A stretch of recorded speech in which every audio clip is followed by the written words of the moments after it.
Andreas Antonopoulos is a Bitcoin researcher, journalist, and evangelist. Andreas, welcome to Software Engineering Daily. Thank you so much for having me, Jeff. When this episode airs, Software Engineering Daily is already going to have aired a few episodes about the basic aspects of Bitcoin, so I want to skip straight to interesting questions, and I encourage you to take the gloves off because, you have a lot of strong opinions, and Bitcoin is a subject where strong opinions with a stated degree of uncertainty are not only excusable, but really valuable. And Bitcoin is a fundamental change to how our world works, and we should not be reticent about that. So with that said, what are the subjects within the Bitcoin community that are most taboo?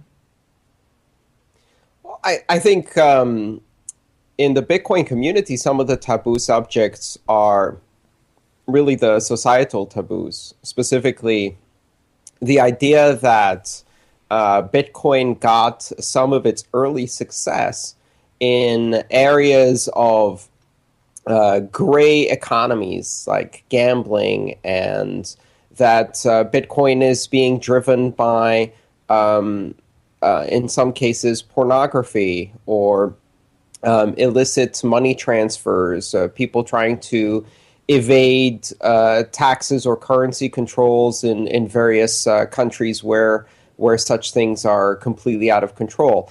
I think people are reluctant to talk about the role the gray or black markets play in Bitcoin, or at least played, especially in the early days.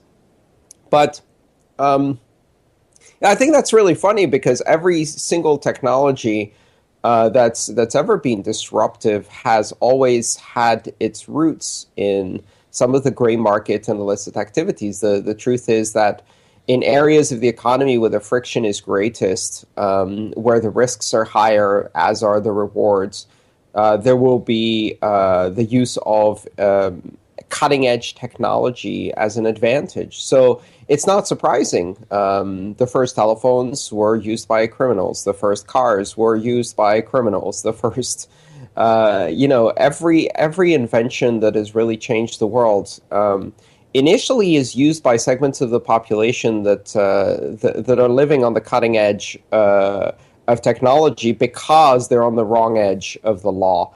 And that's neither surprising nor should we shy away from it. The truth is that more than half of the world economy is gray markets, and those gray markets are underserved by payment facilities and money that offers users security. And so when you have a system of money that makes it more secure to trade in some of the areas where risks are higher, of course people are going to use the more secure money.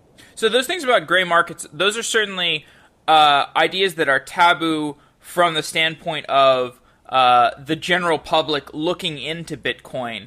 But is there anything within the most... No, I think there are taboos within the Bitcoin community, and that people don't want to talk about the very real fact that when some county sheriff in Illinois decides to threaten Visa and MasterCard and force them to stop serving a website like Backpage.com, which has been, just because that one's been in the news recently. And that's a classified services that involves a lot of various adult activities, most of which are not illegal, most of which are perfectly legal. But this moralistic county sheriff, if he had illegal activity, he would have used their broad prosecutorial discretion to go after it. But they can't actually go after any activity on behalf of Backpage because it's protected by the First Amendment, and because a lot of the activity, or most of the activity on the site, is perfectly legal.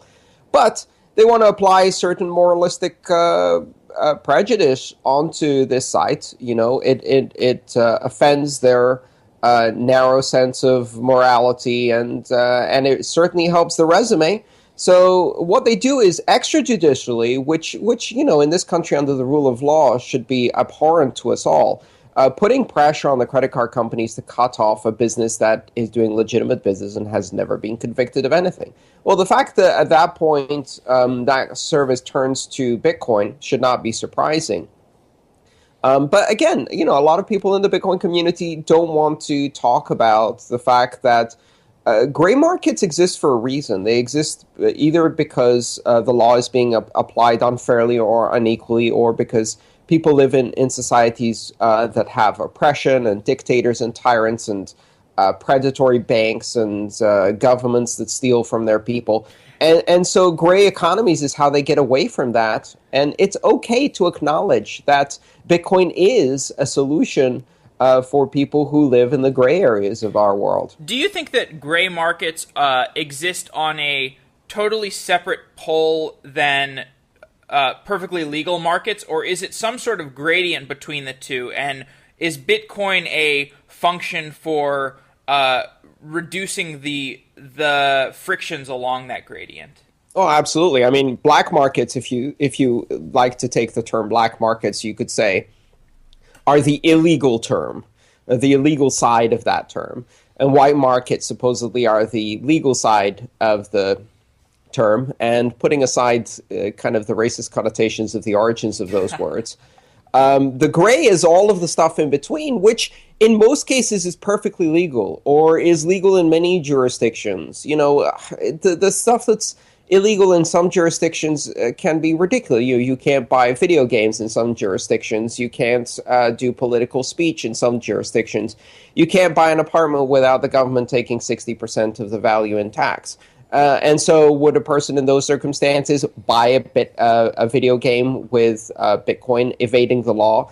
Would a person buying an apartment transfer the money abroad with Bitcoin to evade a 60% tax by a government that's, dying of hyperinflation and trying to tax everything? So, these gray areas, it's a great privilege to live in a world where you have some support of the rule of law and justice system that can actually allow you to live in a white market, and that's wonderful. The problem is that the vast majority of the world doesn't live like that. And in those areas, there is tremendous economic friction, and there's also the possibility of violence and theft. And Bitcoin, by bringing higher levels of security to transactions, actually removes a lot of those things. It removes the possibility of violence. It removes the possibility of theft. And therefore, it's a very reasonable and predictable that Bitcoin will flourish first in those areas. That doesn't mean it's suited specifically to those areas. It doesn't mean it's a currency for illegal activities. It's a currency. Illegal activities is something society does. The fact that they use one currency versus another, quite honestly, every single dollar bill you pick up has traces of cocaine on it because someone rolled it up and used it to snort cocaine up their nose. The currency that is promoting most of the illegal activity on this planet, let's not kid ourselves, is the US dollar, not Bitcoin. But certainly the media likes to portray it as such. What do you think of when you hear people say the phrase, "We know Bitcoin is the first real cryptocurrency, but the big question is whether it will be the last"? Well, I think this is the whole, Bitcoin is MySpace, what is Facebook? First of all, the ironic thing is, of course, that Bitcoin is not the first cryptocurrency. Bitcoin is the grandchild of a long series of cryptographically based currencies that started almost immediately after the invention of the Diffie-Hellman algorithm and the Rivest-Shamir algorithm for public key cryptography. Almost immediately after that, people started thinking of applications of public key cryptography and asymmetric cryptography to the concern of money. So in the mid-'80s, we start seeing all of these papers and prototypes.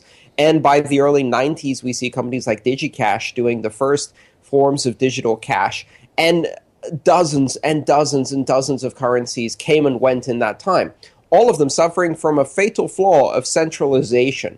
Bitcoin is the first decentralized, cryptographically based digital currency, but it's not the first digital currency and it's not the first cryptographically based currency, and it represents the lessons from all of the previous failures. Will something else come along? It's actually quite difficult to bootstrap a currency. And so in many ways, the fact that Bitcoin achieved bootstrap level in the first 3 years and then survived the next 3 is a rather unique moment in history. It doesn't happen easily. It doesn't happen often. And the chances of it happening again in the face of much more knowledge about the space is pretty slim. So Bitcoin has a compelling early advantage here that is going to be very difficult to overcome. I think that if something replaces Bitcoin, it will be because Bitcoin failed from the inside rather than because something better came along. Bitcoin being open source, being a dynamic and flexible environment, if something better comes along, chances are that Bitcoin can pluck that feature and adopt it, and then carry all of the existing benefits of network effect and broad adoption, deployed infrastructure, massive capital investment, trained developers, et cetera, et cetera. So you started talking something about how the computer science breakthroughs led to Bitcoin actually being conceived of. What are the biggest questions in distributed systems today, and how does that relate to Bitcoin? I mean, distributed systems is still a very young science, and there are enormous questions. Even now, we're seeing every few months some very important papers about doing things like state synchronization among distributed systems, which is a classic problem in distributed systems, which is how do you synchronize information across distances with participants that may come and go. They may have non-permanent connections that may not trust the other parties. And then how do you do it in the most efficient manner to reduce the amount of data that is being transmitted between nodes in a system? All of these things are still being researched regardless of Bitcoin, but what's interesting is that now many of these evolutions and developments are finding a very, very immediate application in Bitcoin, because Bitcoin is distributed systems with the motivation of profit. Bitcoin is distributed systems applied to money. So the stakes are high, the invested money already and the profit possibilities. So there's a lot of companies interested in taking the latest theoretical research and applying it in an industry that is currently growing at a tremendous rate. And so with Bitcoin, we've seen it as the fusion of these multiple ideas from distributed systems and computer science. And distributed systems itself seems to succeed as this combinatorial froth of different technologies that are invented within it. So you have Paxos and Raft and three-phase commit, and all these ideas seem to have synergy. And Bayou is the future of distributed systems analogous to the breakthrough of Bitcoin, where much of the future of distributed systems is going to be synergies between past inventions within distributed systems? I think it's always been like that, but I think what's more interesting is that a lot of the difficulty in applying distributed systems was creating a platform big enough where you could produce certain distributed system principles or characteristics or artifacts, if you like, that were emergent properties of the system on a broad scale. Bitcoin is interesting because if you look at it just as a currency, it's one thing, but if you look at it as a platform, a distributed systems platform, it actually delivers to the end users who have a public key cryptography infrastructure overlaid on top of it. It delivers some very important distributed systems primitives. So the ability to do time-based sequencing and registration of information, and to be able to resolve state conflicts and all of the other capabilities that Bitcoin has within the scripting language, all of these have broad applicability to distributed systems well beyond the concept of currency. So really, Bitcoin is an applied implementation of the most cutting-edge technologies in distributed systems, backed by a monetary incentive and game theoretical system of checks and balances that allows you to develop high levels of trust in these primitives that are delivered as a network service, primitives of trust, such as resolving signatures, sequencing transactions, atomicity, spendability, verifiability, unforgeability. All of these principles then can be used to develop higher order distributed systems applications. It is the most exciting distributed and decentralized systems platform that we've ever seen. And because of the financial incentive and the use of the currency, it's spreading really, really fast. So, in fact, Bitcoin is rapidly getting to the point where it's going to be the second largest public key infrastructure in the world after the DoD. So it's the largest civilian deployment of public key infrastructure, which is quite shocking. And a broader question about computer science. Do you think that Moore's law is a benchmark of computational effectiveness that doesn't really make much sense anymore? Like, it seems like we're more concerned with how effective is the network as a whole? How effective are our algorithms that are routing information throughout the network? Is Moore's law kind of this like deprecated idea? No, I don't think so. It's just that Moore's law has come to mean more than just Moore's law. So Moore's law, as originally stipulated by Gordon Moore, is that the density of transistors on a silicon chip will double approximately every 18 months. The more generalized principle of Moore's law is that computing power doubles every couple of years, or for the same computing power, you pay half the cost. So those are the implications of the doubling of transistors. And we're seeing that quite solidly and comfortably continue. It's continuing in the labs. It's continuing in practice. More importantly are the offshoots of Moore's law, because the ability to pack transistors usually involves the ability to manipulate matter at the nanoscale, which has implications for the ability to create persistent storage mechanisms such as hard drives. So then the offshoot of Moore's law is that because you can pack more transistors, and because to do that you're doing a lot of nanoscale physics and nanoscale engineering, now you can build hard drives that double in capacity every 2 years or sometimes even faster. And because these electronics are driving fiber optics and the construction of fiber and driving the electronics and optical interfaces on fiber optics, that means the bandwidth is also growing approximately at the same rate, just a bit slower. And so really, if you take it as a generalized thing, which is that computing technology, communications, and storage are all increasing at a greater than linear rate, that has very deep implications for how you engineer technology, because in many cases it's not even worth optimizing certain things if you can simply wait a year and run it on hardware that's twice as fast with twice the bandwidth and twice the storage. So we'll see. I mean, these have really important implications in Bitcoin itself, because they address the fundamental issues of scalability and optimization in the Bitcoin protocol. How do you take this system that is currently supporting perhaps 1 or 2 million users and scale it to a point where it can support 1 billion users?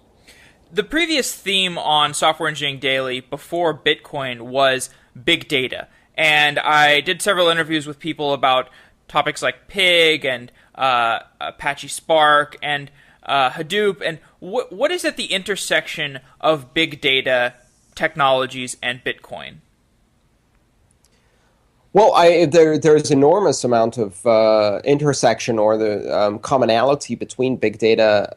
The blockchain itself is a big data data store. It's not only is it in the gigabytes in size, but if you then extract the information, analyze it, process it, and create the kind of indexing and metadata extraction from transactions, the scripts inside them, the addresses and their relationships, it quickly explodes to a much bigger data set. So if you take the base blockchain of about 30 gig and you analyze it, you end up with a data set in the hundreds of gigabytes. And then you can start doing some very interesting analytics on top of that. So what it does is two things. From one perspective, what you're doing is you have a big data store, but it's one that is universal and synchronized across all systems on a persistent and trustworthy manner. That's never happened before. The second is that for the first time, we have insights into economics on a real-time basis. Every aspect of economics has never really been a hard science because you're dealing with actors, or agents as they're called in economics, who are humans making supposedly rational decisions. But the problem is that you can't really observe these decisions in real time. What you can do is you can collect statistics, And to a margin of error and statistical approximation, ex post facto, 6 months after the fact, you can look at, oh, so what was the velocity of money? What was the growth rate? What was the demographics of the users? How did these develop? How did the markets develop? Well, with Bitcoin, for the first time, you can do computational macroeconomics in real time. You can do macroeconomics and observe the velocity of money in real time on a network, not to a statistical approximation, but in absolute terms. And you can do that with certain overlays. You know, if you have data from merchants, for example, you can do computational microeconomics. And microeconomics being the study of specific markets within the economy, regions, products, industries, etc. And again, that's something you could never do other than as looking back in hindsight to a statistical approximation. So this is really going to bring not just a whole new area of study for big data, but it is also arguably a new discipline in economics that didn't exist before. And this system that it updates more aggressively in real time, I think that this is like there's a traditional notion in finance that the efficient market hypothesis states that you are getting constant updates to the system, which is not really true. Like, efficient market hypothesis is probably more like this eventual consistency sort of thing. Like, maybe, you know, that what we assume to be the efficient market hypothesis is actually, you know, something that is going to occur in the future. Or how do you think that Bitcoin or this real-time updating economic system, how does that contrast with what we have referred to in the past as the efficient market hypothesis? Well, Bitcoin is a commodity that is traded globally 24 hours a day, 7 days a week, which that in itself is unusual. There aren't many commodities that are traded on a real-time basis around the clock, around the world simultaneously. And all of the transactions are visible in real time. Some of the internals of how Bitcoin works, specifically the mining power and difficulty equation, that continuously adjusts the difficulty of mining on Bitcoin to account for the market size of the miners and to keep stability around a 10-minute issuance time limit. That equation is probably one of the most directly observable efficient markets in operation. It's quite astonishing how that adjusts quite efficiently to changes in the market conditions. But you asked me earlier today, we talked a bit about taboos within the Bitcoin community, and the second part, I think, of your question was, what are the taboos in the broader economy about Bitcoin? I want to flip that around just for a second and say probably the biggest taboo we have right now, the thing we can't talk about in Western societies, is the fact that the efficient market doctrine died in 2008. And that since 2008, we are living in a centrally planned economics environment. We have now accepted the ideas of centrally planned economics that were thoroughly rejected during the Cold War. Now they are accepted instead of the president, emperor, or a prime minister essentially planning the economy. We have effectively an unelected board of the Federal Reserve and the Federal Reserve chairperson. And they are now all around the world, across dozens of central banks. They are actively buying equities. They are actively intervening in the markets in order to do what they call price support, which is basically distorting the price discovery mechanism across the world. And they're pouring the most unfathomably enormous amounts of money ever seen by humanity as 0% interest, free money, which in itself causes a massive distortion in the investment outcomes, into these economies, blowing one bubble after the next. This is not normal economics. This is, so let's compare it. Some people would say Bitcoin is this radical experiment in money of the last 6 years. Well, guess what? That's not the radical experiment in money. The radical experiment in money is 21 central banks setting their interest rates at 0 for 6 years. That is the most unprecedented radical experiment in money, and that money experiment has taken a few billion people hostage with it along for the ride without opt-in. Bitcoin's opt-in. You don't want to participate in the crazy experiment of Bitcoin, don't buy any. But unfortunately, you can't opt out from the dollar, the euro, the yen, the yuan, or any of the other crazy monetary experiments happening today, and the outcome is not going to be fun. Great. So let's talk more about that unfun outcome. Like, what is going to be, or let's put it in most optimistic terms. Let's say we have a eventual migration from fiat to cryptocurrency. How will that transition occur? Will there be some sort of steady state where we have, side by side, there's some sort of like comfortable exchange rate between the two, or is it just going to be like one will suddenly render the other obsolete? Or what do you, I mean, obviously the future is hard to predict, but maybe you can present some conceivable scenarios. Yeah, absolutely. I can give you my perspective on this, and of course this is utter speculation, but here's the point I want to first push back on, and that's the assumption that you will have a migration from traditional economies into the new economy of cryptocurrencies. This is very much like the question of asking in 1992, how many fax machines will the internet replace? How many phone calls will eventually be internet only? And the point is, it doesn't matter, because this is not simply a matter of replacing existing economic activity in one realm with the same economic activity using a digital currency. That's the wrong way of looking at it. And in fact, it's a common fallacy. People who see digital currencies as just currencies don't understand the platform and network effect. Turns out most of the economics of what happened on the internet were not replacing existing industries. They didn't make a giant new industry to do long-distance phone calls and faxing. They represented entirely new economic activity that had no parallel in the past. They represented the development of new economic growth, new opportunity, new jobs, new industries that had no previous parallel. In the process, several old industries went belly up. But they weren't replaced like for like. In fact, the transitions were rather discontinuous. And this is the same as many other things. This is not about how many stables will be replaced by garages and how many haymarkets will be replaced by gasoline fuel when the automobile comes along. No, it redesigns the very urban landscape you live in, and in the end, counting horses and hay really misses the point.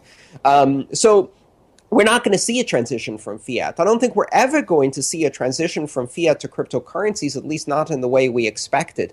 Rather, what will happen is that cryptocurrencies will begin to grow independently of fiat. They'll develop their own market dynamics to serve markets that have never been served, markets that are geographic and demographic, such as serving the other 5 to 6 billion people who don't have access to international finance and capitalism, serving remote and rural areas that don't have access to brick and mortar infrastructure but do have access to cell phones, serving niche economic activities that previously did not support the development of infrastructure or the friction was too high, person-to-person trade across massive distances and borders instantaneously, new forms of micropayments, new products and services, a completely new model of the sharing economy, autonomous systems that can own and control money independent of people. These are the hallmarks of cryptocurrency in the future, and they don't replace fiat activity. It's not about doing more of our shopping on Bitcoin and less of our shopping on dollars.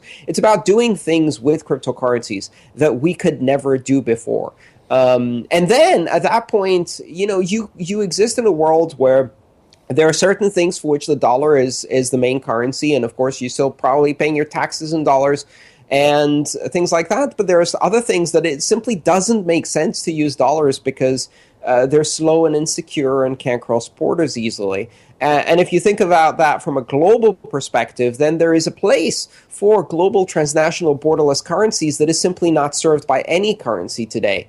And so it's not about Bitcoin becoming the world reserve currency. It's about changing the very concept of a world reserve currency and instead becoming the first online currency and the internet's currency, which has no flag, has no country, has no borders, and is replacing and displacing no one because you simply don't care about that stuff. In the end, the internet didn't replace fax machines. It just made the whole concept kind of quaint and silly.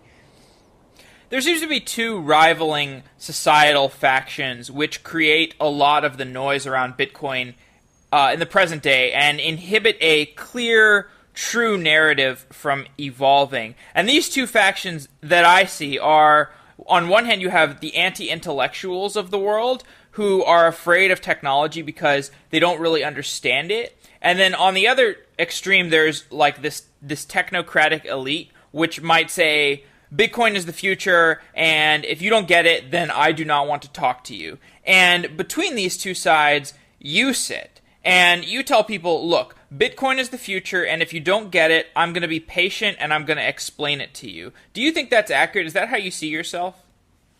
Not really. I mean, I appreciate it. It's very flattering what you say, but people have different skills, right? So some people have skills that are just incredible programmers or incredible mathematicians or visionaries in computer science and distributed systems. And I can program. I'm a computer scientist. I'm not very good at mathematics, but good enough to be able to explain a concept. And, that's not my strong area. My strong area is taking complex things and explaining them in human terms and simple terms to people. So I just went with what I was good at and tried to use that to contribute to the Bitcoin community and do something that I really enjoy because I'm passionate about Bitcoin. But it wasn't really in juxtaposition to the technocratic elites who are doing their thing. It was quite honestly without the people who are too busy building really, really important, serious, and interesting shit, there would be nothing for me to talk about. And while I am also doing my own little edge of innovation and building things myself, there are some in Bitcoin. There are some people who are just absolutely brilliant people with incredible brains who couldn't explain anything to anyone, and that's okay because instead, what they're doing is working and building better solutions for Bitcoin. So everybody has their little place. And what are some tips on this explanatory function or this evangelistic function that you've put yourself in? Because I think this is actually a super important role, like especially as we move forward in the future, if technology is accelerating, it seems like and increasingly has an effect on abstract technologies have an increasing effect on the general public. There's a bigger and bigger role for people who can translate this obscure technology to the broader public. So what are some tips on how you do that? Well, first of all, I've been doing public speaking and teaching since I was 15 years old. So I've really had a lot of practice. And especially with Bitcoin, I explain the same things again and again and again to a very broad variety of people from all walks of life on a daily basis. So again, I get a lot of practice. By the time most of the people hear an answer to a question, I've heard that question 100 times. I've tried to explain it 100 different times, and I've found what works. So it's a process of trial and error and practice. Other than that, I think it's really important to do three things. The first one is to always remember that our personal experience, and I'm speaking primarily of Western societies, or even more so about technologically advanced, male-dominated, mostly white Western societies with lots of young engineers like Silicon Valley, do not represent the world and do not represent the most important demographics for Bitcoin, who are the unbanked, the underbanked, and hopefully those we can soon make debanked and put them directly on to controlling their own money. It's really important to always remember that what's important to me, what's important to my peers, what's important to the people around me is not what's important to Bitcoin, because we represent a tiny fraction, 5 to 10% of the world's population, the most privileged, who have the most access to everything, and for whom money is easy. And so from our perspective, it's very easy to forget why Bitcoin, because after all, I can do most of these things with Visa. I can do most of these things with, of course, Visa isn't a platform. Visa isn't free. Visa isn't decentralized. Visa isn't uncensorable. But to most Americans, those are marginal things that really are hard to explain. It's not hard to explain economic inclusion. So you mentioned some of the types of people who are building technologies that they cannot even explain, but they can intuit that they're useful or something like that. So What are some of the most bleeding edge things you've seen in the Bitcoin blockchain world recently? Oh, well, I mean, there is so much stuff. First of all, you got to realize that the innovation leads the practical application by about 2 to 3 years. We're beginning to see now practical application of technologies that were developed in 2012, multi-signature and hierarchical deterministic wallets and things like that. We're beginning to see more use of technologies that have existed for a while that are getting refined and improved, like lock time and time-controlled transactions. On top of these, we're now seeing some of the new applications coming online combining those capabilities. One of the most exciting of recent times has been the implementation and demonstration of payment channels for use in micropayment technology. So several companies have now demonstrated prototypes or even fully running systems that can do micropayments for streaming video, for example. We're seeing some ideas around Wi-Fi sharing and things like that. What's really interesting about this is that we're looking at using the building components of Bitcoin to do micropayments down to a time granularity of 200 milliseconds and a payment granularity of 1 Satoshi, 100,000th of a penny. Now, think about that for just a moment. This is like, if you can't come up with world-changing applications when you have those kinds of tools, that kind of platform at your service, you're not thinking hard enough. But so there's micropayments, and then what we're seeing, interestingly, is a whole other area of research on confidential transactions and advanced kind of contracts and scripts in Bitcoin, and the development of sidechains technology. So all of this is still in the very early stages. The theoretical papers have been written. The first prototype implementations are coming out. It's going to take another year or two before we start seeing some of these mainstream implementations. But Bitcoin is not the same as it was in 2009. It is changing all the time. And the rate of innovation is actually accelerating with more amazing, mind-blowing things being built on top of Bitcoin. What about file storage? File storage is another application that we're seeing micropayment channels, of course, to be used. There's a couple of different approaches to file storage, but we're seeing that Bitcoin enables a kind of a broader platform for decentralized file storing and kind of sharing economy of hard drives with strong encryption, with completely decentralized storage, and with integrity guarantees through registration on the blockchain. And there's probably half a dozen prototypes in that space. How far away do you think we are, and just whatever speculative guess you want to make, from having like a Dropbox, from the user point of view, you would just have like a Dropbox, but it would exist on some sort of blockchain-related file storage technology. Therefore, it would be a lot cheaper, more secure.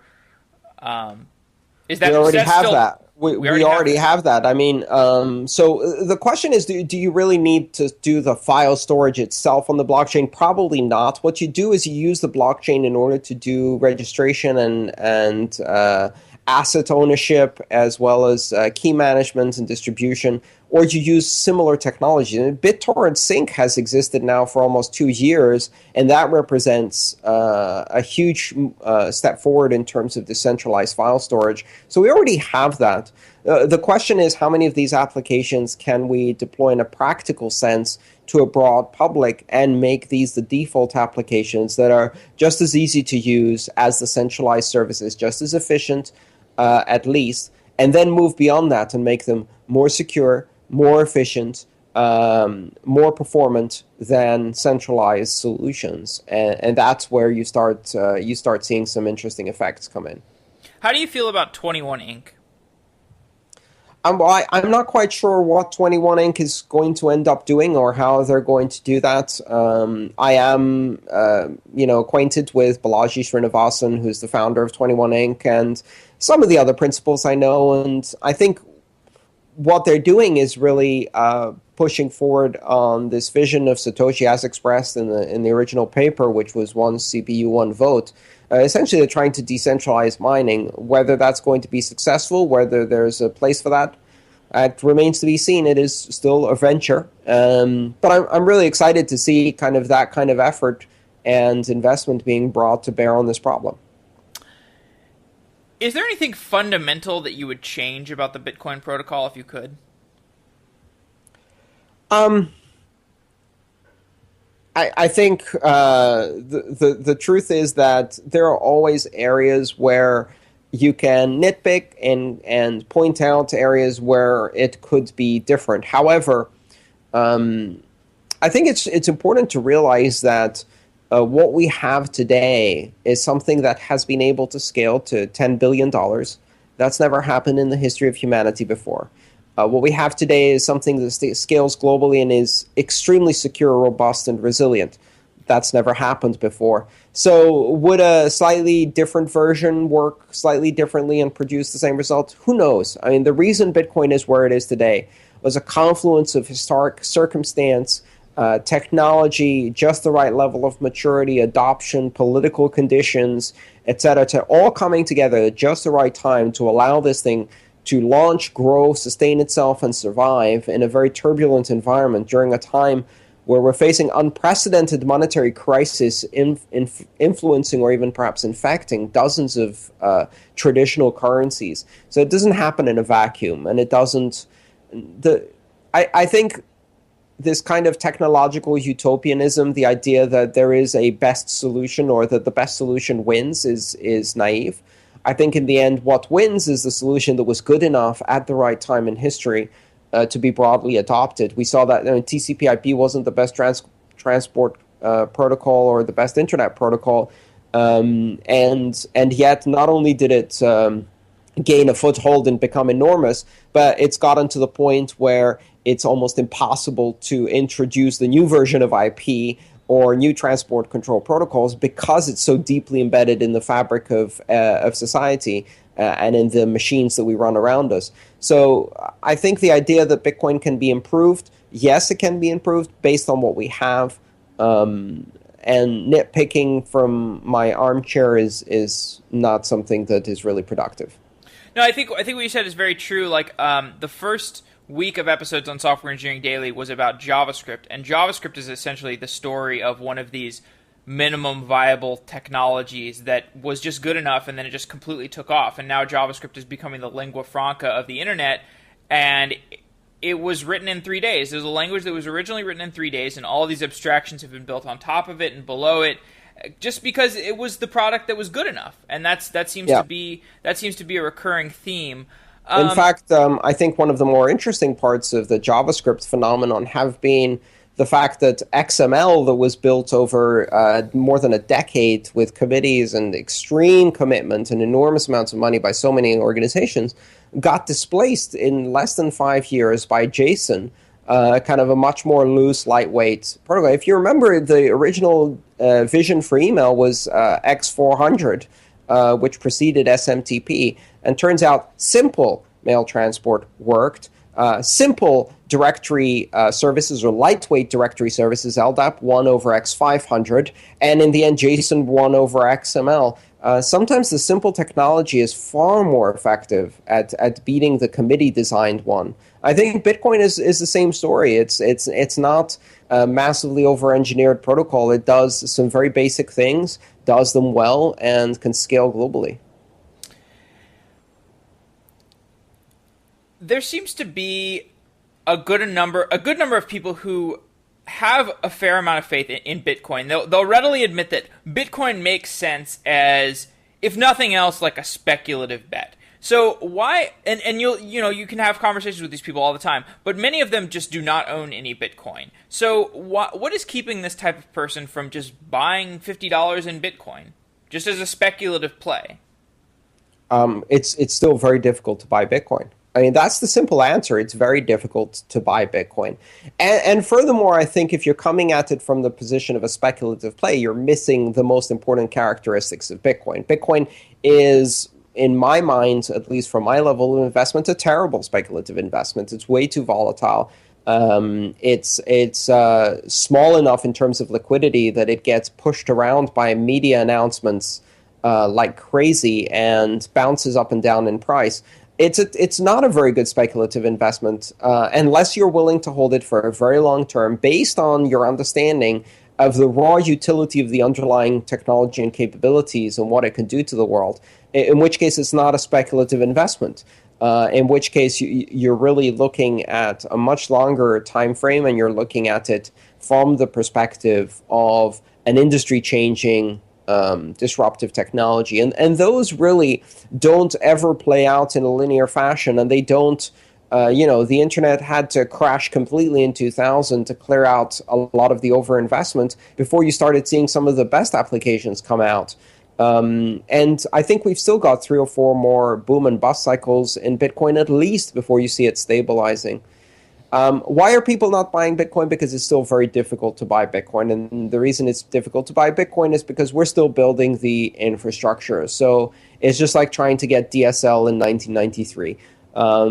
You would find very few, or you'd have to buy a modem, and God help you trying to set that piece of equipment up. I know many did, right? It was very difficult to get on the internet in the beginning, and you had to be extra committed and really believe in this idea to do so. And it got easier and easier and easier. I think the other thing is, I often tell people, don't buy Bitcoin. Earn it. Earn it. The most important thing you can offer in exchange for Bitcoin is goods, products, and services. Use your labor. Use your creativity. And earn Bitcoin by charging other people in Bitcoin for work you do. That bypasses a lot of the complexities of exchanges and the banking system. Do you think distributed systems is more about technology or more about philosophy? Well, you've heard my previous work in this space, so you'll probably guess that I think it's about philosophy. I think fundamentally what it is it represents a societal change that is being caused by the ability to scale and is changing the way we organize. So the way I describe it is a 3-step progression whereby authority, trust, and many other fundamental societal institutions were first built on institutions, hierarchical organizations, in most cases in the early days, very steep hierarchies with single people on top, kings, tyrants, dictators, despots, priests, and popes.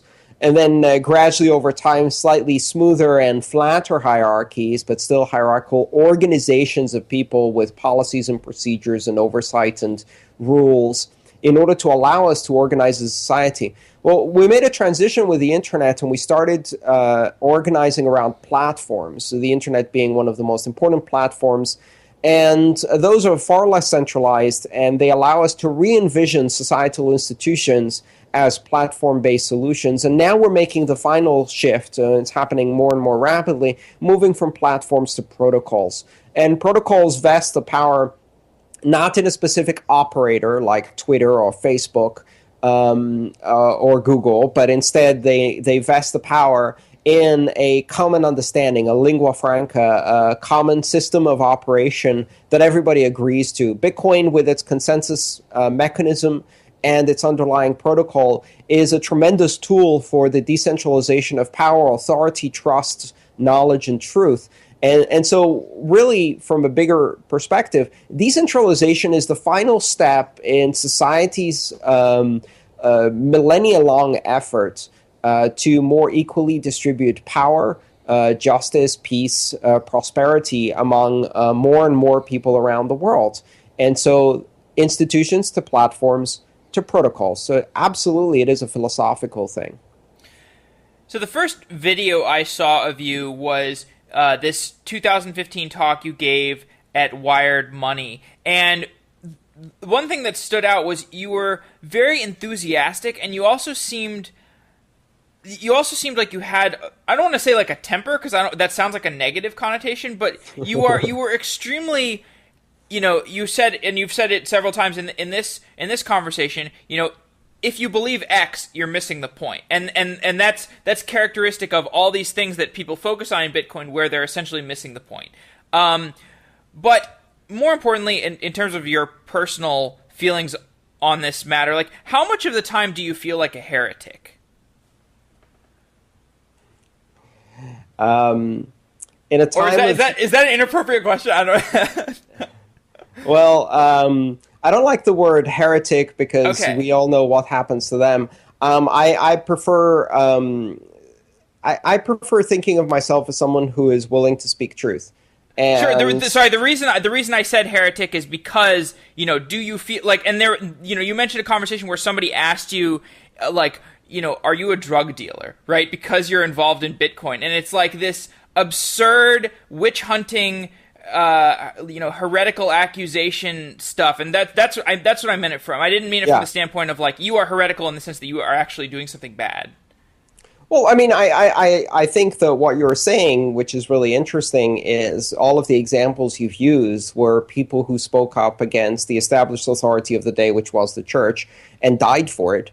The point is that, to use a famous quote, in a time of universal deceit, speaking the truth is an act of revolution.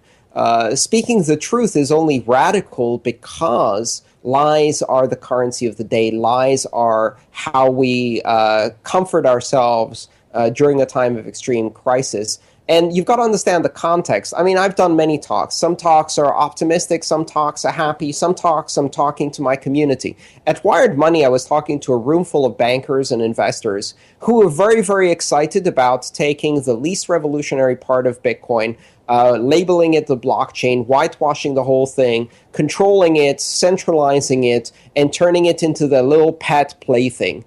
And I was there to remind them that Bitcoin's going to chew their foot off if they turn it into a pet plaything, because this is not a technology that is willing to or able to be leashed, controlled, manipulated, co-opted, centralized, and censored. It's a technology that is disruptive precisely because it doesn't do those things, and it's about to disrupt one of the most powerful, corrupt, inefficient organizations and industries on the planet and sources of power on the planet, which is international finance. And it's about bloody time. And so from that perspective, what you saw in that particular presentation was me reacting to all of this mealy-mouthed pretend disruption, where it was like they were using the word revolutionize, which I love. The word revolutionize has as little to do with something that's revolutionary as possible, and it is the way corporations and committees revolutionize things, which is basically to strip them of anything revolutionary. This is really funny because you had people there talking about, we want to disrupt our business from the inside out. And when you explain to them what Bitcoin can do, they immediately recoil and they're like, well, no, not that disruptive. So I was a bit making fun of that. But it was also, listen, I was paid to do a job there, and my job was to bring knowledge. And so in that context, the best thing I can do is shake people up, like wake them up. Listen, your industry just hit an iceberg. You can start bailing, you can start engineering, you can do something, but don't pretend this isn't happening, because the industries that did pretend this wasn't happening ended up disappearing. Banking is facing the most significant challenge in the last several centuries, and it's facing exogenous challenges too from the crisis that it manufactured within itself. But Bitcoin's there just to tip it over the edge. The dinosaurs, the ones slow to adapt, slow to increase efficiency, the ones who don't care about customer satisfaction, the ones who put profit above everything, including their customers' well-being or even liberty and life, those companies are about to get a nasty surprise. And I was there to bring that message. Sometimes you probably watched one of my more intense and let's say radical videos. It was deliberately that for that specific audience. But you'll see a whole range of emotions. I'm actually quite optimistic. I'm a happy-go-lucky guy. And, what really excites me about this space is not destroying the world banking system. it's seeing the light in the eyes of young people who see opportunity and are excited by innovation and technology and can see within this technology and others like it the possibility of a world that's different, a world that's more equitable, more transparent, more fair. And for a generation that's had its entire life stolen from it, I think it's just really satisfying to see that. If you are one of these banks, like a JP Morgan or a Bank of America, the type of people that you're talking to in this situation, for one, what was their response? And two, if you are one of these companies, what do you do? Do you invest in Bitcoin? Do you try to figure out some way to leverage it?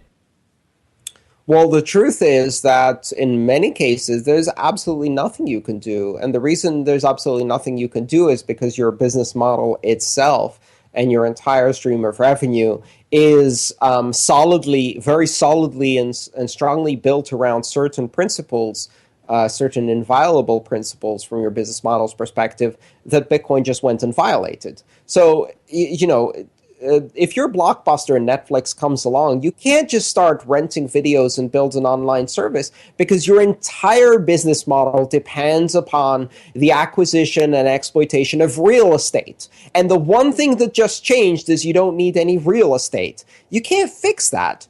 You can't survive that. You are a land-dwelling animal in the face of a tsunami. You are a fish in a lake that's emptied because of drought. You're not going to suddenly convert your gills to oxygen breathing in a single generation. So the truth is that a lot of these banks, especially the ones that are not consumer-facing, whose primary mode of operation over the last decade, more strongly so, has become receiving free money from the Fed and misallocating it in enormous proportion and then paying themselves great bonuses for succeeding in a rigged market. I mean, that business model, it's dead. It's dead because it died, it committed suicide in 2008. Bitcoin isn't the reason. But at the same time, Bitcoin shows an alternative path in the future.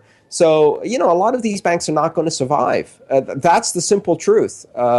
Banking as we know it is not going to survive. Does that mean that all banks are going away? Of course not. Many of them will adapt.